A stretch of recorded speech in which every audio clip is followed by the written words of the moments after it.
Welcome to the Human Capital Innovations Podcast, your go-to source for personal, professional, and organizational growth and development. We hope you tune in often for all things people management, organizational development and change, organizational leadership, and social impact related. Maximize your personal and organizational potential with Human Capital Innovations Podcast.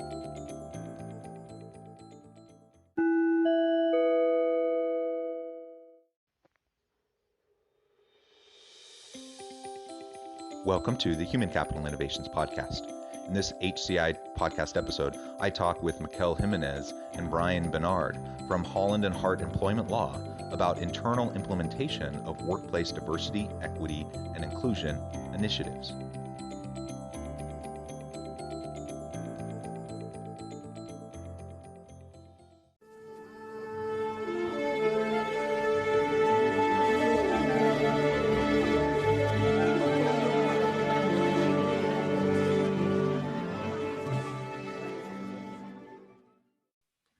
Mikel Jimenez, welcome to the Human Capital Innovations Podcast. Thank you. It's great to have you back. We had the opportunity to have a really nice conversation around the legal elements of DE&I efforts in the workplace several months ago. Today, we're going to continue that conversation, and we're going to be focusing on internal implementation of workplace diversity, equity, and inclusion initiatives. I know this is something that you and your firm focus extensively on, and I really appreciate you being willing to come back on the podcast to share of your expertise with my listeners. As we get started, I wanted to share Mikel's bio with everybody. Employers turn to Mikel Jimenez for seasoned counsel to proactively handle labor and employment litigation issues. Mikel advises business owners and management on the full spectrum of employment issues that can impact an enterprise. She provides upfront guidance to help position businesses to effectively mitigate risk. When disputes arise, Mikel draws on her substantial experience in state and federal court to defend clients in litigation, administrative and regulatory hearings, and alternative dispute resolution forums. Mikel brings 20 plus years of experience serving as outside counsel at Cafe Rio Inc. to help startups effectively manage the challenges and opportunities facing nascent businesses, particularly in the food and beverage industry, is her passion. Thank you again for joining us again. Before we launch on in, anything else you would like to share with listeners by way of background or personal context?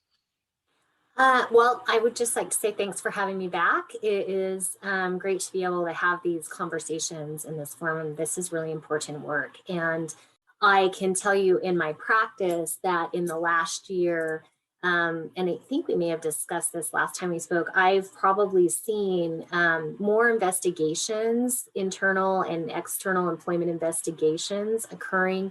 And a lot of it is coming up because of social justice movements, the Me Too movement in the aftermath of the murder of George Floyd. And that has also started a conversation about what are we doing as employers to support our employees with DEI. And that is a noble cause, and it can be really tricky to navigate. So I think one thing for your listeners to take away today is this is not easy stuff. There is no hard and fast rule, and we're all kind of trying to make our way in the best way possible together. Yeah, great. I think that's a great foundational framing for our conversation. This is messy stuff. It's hard. It's complicated. If it was easy, people wouldn't be investing tremendous amounts of time, energy, and money into trying to figure out how to do this, right? It is challenging work. And I think the most important thing we can do is to just start with an awareness and an intention around the importance of these issues. And if we believe that these are things we really need to address and that we need to be fair and equitable to our people, we need to have diverse staff, we need to have an inclusive culture and an environment of belonging for everyone, where everyone feels needed, wanted, valued, with opportunity to contribute in meaningful ways. If we really truly feel that, we truly believe that, and we have intentionality around wanting to influence our organization for the better, that's a really vital first step. But we can't stop there. Recognizing our own implicit biases and even prejudices is important. and that's important personal internal work we need to do. And I don't want to dismiss that importance, because that really is vital. But so much, and you mentioned Me Too, you mentioned George Floyd and the surrounding issues. So much of this is systemic. So much of this is just baked into the policies, practices, procedures, norms, and culture of an organization. And so if we want to change things in a positive way, we have to disrupt those systems that are perpetuating these types of inequities and making for a non-inclusive kind of an environment. So again, today we're going to focus on what's the approach we can take to really implement within an organization beyond, getting past the implicit bias training and getting past, some personal awareness of those issues, which is of course important, but actually moving towards really moving the needle in the DE&I space. Let's start with some of your perspective. You've worked on so many cases and so many different kinds of contexts. What do you see in terms of what works and what doesn't work when trying to implement this sort of DE&I change and culture shift across an organization? Yeah, and I think one of the things that I have seen with companies and have really included in my best practices when I do trainings and when I work with clients is getting a really clear framework in place up front. So, and what I mean by that is the company needs to decide at the top executive C-suite levels, what does DE&I look like in our company? And that needs to be the message top down, because if you don't have top down buy-in, you're not going to have total employee buy-in. And one of the best things that a company can do is decide, do we want to hire a chief diversity officer who is going to manage our DE&I initiatives? Or if you're a smaller company or you want to take it a little bit slower, do we want to start with a DEI committee and a DEI forum? So really getting clear about what that structure looks like. And then the next thing is to be really clear about what the purpose of your DEI initiatives are in your forum or whatever, however it is you're going to set up that structure. Because if you're not clear about it, what I've seen happen is we have a lot of people come to the table with really great ideas, and it's hard to actually implement those ideas and come up with a strategic plan and actually see something happening. So everybody's talking and has lots of great ideas, and then it kind of sputters to a stop after that. So having that planning in place the same way you would plan for and develop any other kind of a department in your company is important. The other thing that Can I just comment on that real quick? Yeah. I absolutely agree. We have strategic initiatives in other areas of the business and different functions. We're not, we know how to approach this as leaders. We know how to run a business. We know how to address challenges and problems. We have business tools, leadership tools, organizational tools to help us do that. And we can lean on those same tools. We can lean on those same skill sets. We want an evidence-based, metrics-driven approach that is strategic, where we have a fleshed out strategic plan. We have organizational scaffolding, structures, mechanisms in place to support what we're trying to accomplish. All of that is important, just like it would be important for any other functional area or any other initiative within the organization. So in that sense, it's not rocket science. And I think, because of the sensitivity of the space, people are really worried about missteps and how that's going to be perceived with their people and in the community. And because of that, I think a lot of people become paralyzed, that they just don't know how to move forward without the missteps, and they don't want to do it wrong. So then they just have more and more conversations, and conversations are awesome. I'm all for good conversations, but we do at some point have to get past those conversations and actually start to bake it into the organization. So I think everything you just said is absolutely spot on. Yeah, conversations without action are just conversations. Yeah. Yeah. So, and that is a good lead into what I think is the next really important part of setting this up within a company, which is education. What I've seen is there's a lot of confusion about what diversity, equity, and inclusion means. because you have some people that just don't understand that that doesn't mean, you know, it doesn't mean all lives matter. It doesn't mean, you know, every point of view has to be focused on. What it means is we have certain marginalized populations that have not traditionally enjoyed the same kinds of privileges and power structures that other populations have. And we are trying to raise them up. And so that means, and it's a hard conversation, that means that we are not going to treat everybody the quote unquote same in diversity, equity, and inclusion. So having a really clear education around what those terms mean and what they don't mean is important. And then, and that's things like really educating people about what implicit bias is. Harvard has this project you can go to and take the implicit bias test for free and kind of start to familiarize yourself with what are my biases.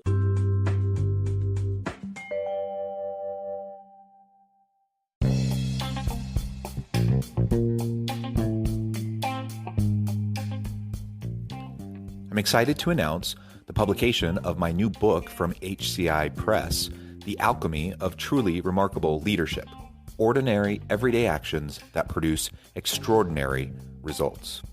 Consider how the nature of work has shifted over the past 50 years. With increased globalization, rapid technological advancement, and the shift in economic composition, the average job of today looks very different than the average job of 50 years ago. What will the jobs and organizations of tomorrow look like?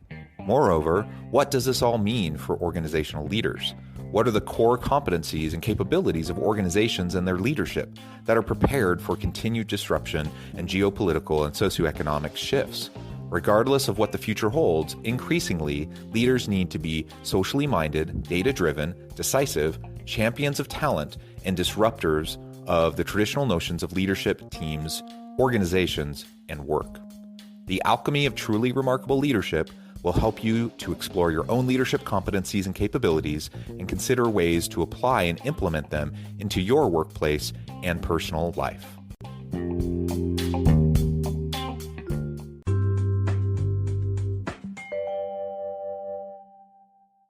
Can I add, with no judgment, right? It's private. Right. You can just go and see. I love those. It doesn't take very long. It's across all these different categories. Yeah. And you can just see. And you know what? I'm a middle-aged straight white dude. So yeah, I got implicit biases. You know, I try really hard to check myself and to challenge my assumptions and to be mindful about how I'm interacting with people. That the whole idea behind implicit bias is that you're not like this overtly racist person who's trying to go out and hurt people. It's just kind of baked in to your upbringing and to an extent your psyche. And it's only as we become aware of it that we can start to tackle it, right? And we can start to take approaches to sidestep it. That's right. And another good tool is educating the individuals who are going to be in charge of implementation of those initiatives about what this looks like, educating them about what a microaggression is. That is, although the term microaggression is newer in the popular vernacular in the workplace, they've been around forever. And so, and they're very subtle. And again, a microaggression is not something that someone saying, I'm a racist, I'm a sexist, I'm a whatever, fill in the blank ist, right? It is being unaware that the language that we're using can impact someone who has been traditionally marginalized in a way that is not helpful.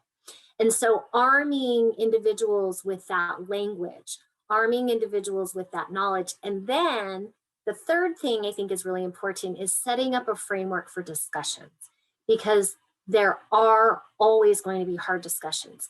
We do want to encourage individuals to be vulnerable. We want to create safe spaces to be vulnerable. And within that safe space, there are going to be people saying things with the best of intentions that are going to offend or upset others. And so having discussed that ahead of time and how you're going to handle that as a team Are you going to handle it in the moment? Is everybody going to agree that if somebody says something offensive, someone's going to raise their hand and say, like, ouch, that didn't feel good, let's talk? Or are you going to agree that you're going to table that and raise those at the end, and really being thoughtful and intentional about how you're, it's just like setting the agenda and conducting any other business meeting, right? So that when those arise, because they will arise, those uncomfortable conversations, you're prepared with how to deal with them. Yeah, yeah, I absolutely love that. I think it's so important that we lay out the framework and the expectations for how we're going to deal with those challenging interactions, those challenging conversations. Like you said, they will come up. It doesn't matter how proactive and careful we try to be. People are messy, and people with these types of sensitive issues, people with the best of intentions will make missteps. Even, very mindful, woke people who are very progressive will still say dumb things from time to time, even when they're really, really trying not to, or they're really trying to check themselves. So we need to have a little bit of patience and be gracious with others as we're navigating this, but also recognizing that, yeah, it's not okay to say things that hurt others. And these marginalized populations have to deal with things that other privileged populations just can't even really truly conceive of. Right. And so again, it's getting past the blame and just getting to like having dialogues around understanding, education around understanding, so that we can then get to the point of action and implementation, where we can start to think about actual tangible things that we can do and change amongst our teams throughout the organization, to make sure that we're not perpetuating systems that are going to continually disproportionately negatively impact these marginalized populations. That's right. Yep. And Yeah. there's so many ways to do that, right? And you'll find the ways in having those conversations, if they can be healthy, productive, positive conversations, innovative ideas will naturally bubble to the surface. Whether that's, your organization would have fun or would benefit from allowing people to put on the tagline their pronouns. Are they she, her pronouns, or they, them pronouns? Or you may want to create celebratory activities around Gay Pride Month or Black History Month or National Women's Day. You will be able to have those conversations and have those really innovative ideas come up that are going to be meaningful to your company, because every company is different. Yeah, absolutely. So let's talk a little bit more specifically then about how leadership can take a more proactive role in implementing DE&I. You've talked about the top-down approach, developing buy-in. I mean, ultimately, our goal is to implement a robust long-term DE&I program within the company. How do we, what are the first steps to start doing that? Yeah, so some of the key things that companies should look at is involving, whether you're doing a forum or a committee or however you're going to structure your DEI, you need to have at least one, preferably more than one member of your executive team involved in that. And most of the time, what we do is we start with trainings to start educating people again about what is DEI, what are the different issues that come up. And having your management in those trainings is really important. Having them even sometimes start and introduce those trainings and say, this is why this is important to our company. As CEO, I'm telling you why this is important. As COO, I'm telling you why this matters to us, why this matters to our employees. And having them make those statements and being the face of DEI for the company, that's really important as well. The other thing is can I also follow up. Yeah, absolutely to follow up. Let's not forget that senior executives, even the CEO, the C-suite, down through the managerial and leadership ranks, a lot of them need this just as much as the average employee, right?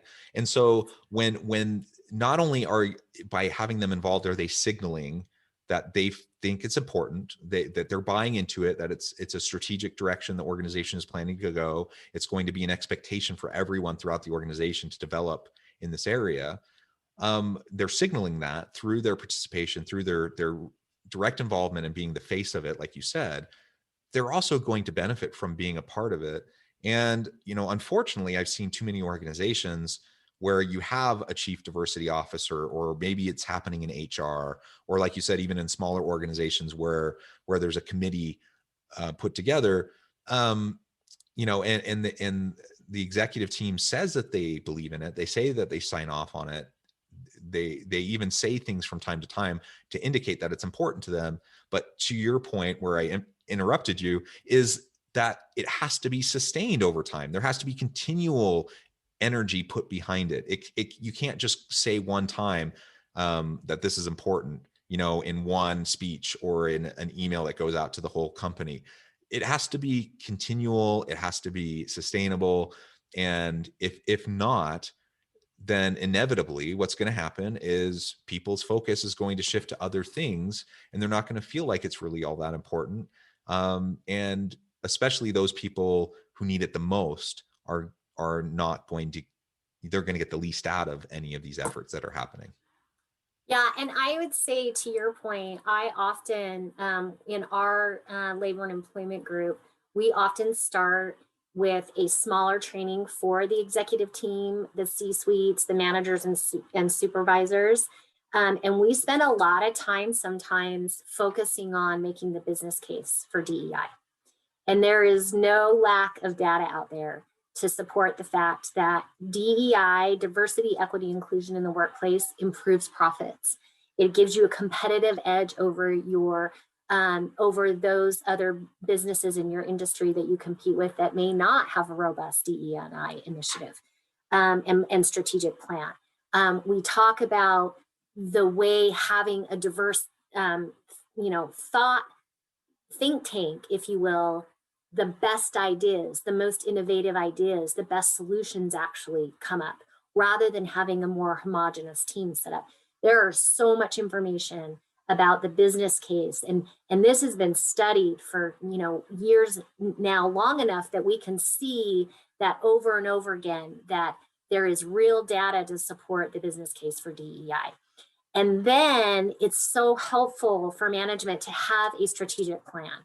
Ideally, if you could have a 5-year strategic plan, that would be best. But even a 1-year strategic plan where you can say to your employees, here's how we're going to follow through. Here are the 7 events we've got planned this year, or the 7, small groups we're going to create, or training events, or whatever it is you decide you're going to do, so that your employees see you're not just paying lip service to this. Yeah, absolutely.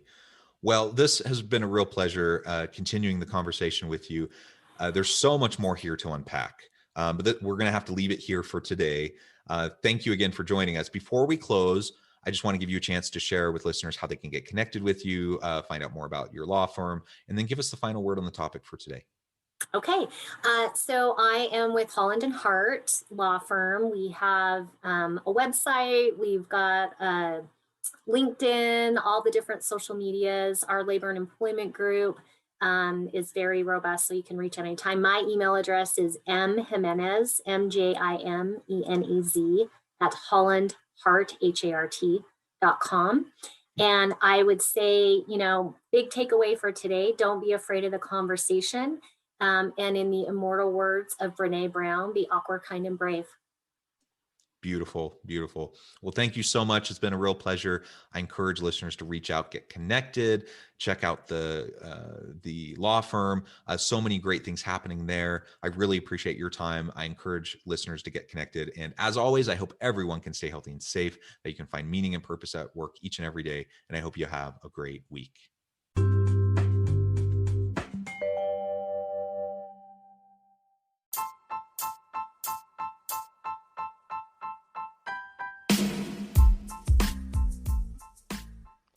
We are excited about the launch of HCI's new magazine, Human Capital Leadership. Human Capital Leadership is a free, interactive e-magazine designed to help individuals, leaders, and organizations find innovative approaches to maximize their human capital potential. We will be publishing issues quarterly in August, November, February, and May. Check out the first issue and let us know what you think.